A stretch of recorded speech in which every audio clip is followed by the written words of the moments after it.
Hey, this is Larissa with Kintone Customer Success, and today we're going to review how to delete an app.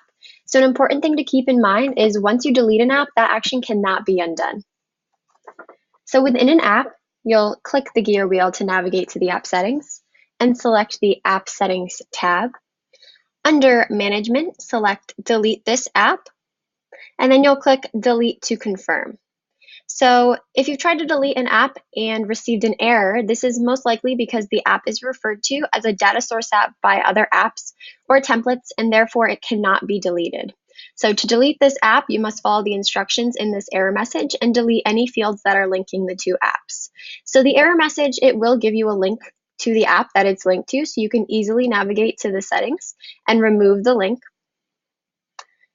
So we'll just delete that out here from the other app. And then once that link is removed, we'll head back over to the initial app and follow the same steps to delete.